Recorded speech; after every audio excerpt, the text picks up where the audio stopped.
Hey there, this is Pastor Bill from Christ Community Church North Fort Myers, c3family.org, here with your mobile message this week. We're continuing our series called My Dearest Friends, which is our verse-by-verse walk through the book of Philippians. This week we're going to talk about our righteousness in Christ. 5 things I want you to know about our righteousness in Christ. The first is that our righteousness does not come from our traditions. In the first century, when the Apostle Paul and other apostles were starting their churches, there was this group called the Judaizers. And basically what they were doing is they were traveling behind the apostles who were introducing people to Christ, and then they were coming in behind them and saying, yes, Christ is all good, but you still need to obey the law of Moses, you still need to do this, you still need this ritual sacrifice, you still need this, you need to do this and that. And they were adding legalistic activity to the freedom of Christ. And I'm sure we can all agree that some of that has still crept into our modern invention of Christianity. And so the first thing I want you to know this week is that our righteousness in Christ is not based at all on our religious tradition. Second, it's also not based on our circumstances.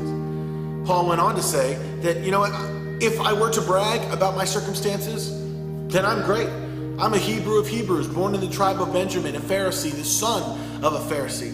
And Paul begins to list all of the reasons in his life that if he were to take pride or boast in his fleshly accomplishments or in his circumstances, that he would have a lot to brag about. And I think sometimes we do get distracted. Now, one thing I want to point out is that when Paul starts his list, he begins with the tribe he was born into, he begins with who his parents were, and the job of his father. His father was a Pharisee, the son of a Pharisee. I want you to realize that all of those Paul couldn't have caused.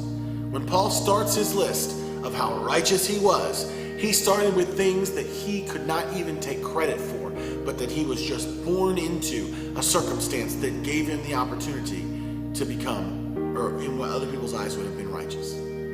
Third thing I want you to know about our righteousness in Christ is it's also not based on our actions. Like Paul was born into the tribe of Benjamin, he also then became a Pharisee himself. He didn't take credit for those actions either. Pharisees were known to live according to the strictest interpretation of the Jewish law. And that was a choice for him. He didn't have to become a Pharisee, but he chose to be. And even in doing so, he's now saying, you know what, I'm not going to take credit for that. This is not worth it in comparison to God. Which brings me to my fourth thing. Our righteousness in Christ is only based on our faith in Jesus. Paul said, I consider everything else to be garbage so that I may know Christ. Garbage. Everything else in my life, my accomplishments, my skills, everything that I have ever done in my life is garbage. Garbage is discarded. Garbage is often smelly, disgusting, less than keepable. In order for it to be garbage, it's got to be less than that which you would keep around in your life. And Paul said, everything in my life I consider garbage so that I may know Christ. Lastly, our righteousness in Christ is not a one-time destination. It's not a one-time moment. It is a lifelong process. Paul says, I know I haven't achieved it yet, but I press on towards the goal.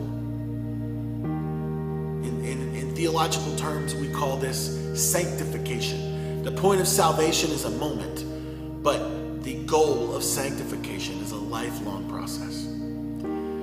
Now, if you're listening to this week and it touches your heart, I hope it does. I hope that we're continuing to encourage you to grow in your faith.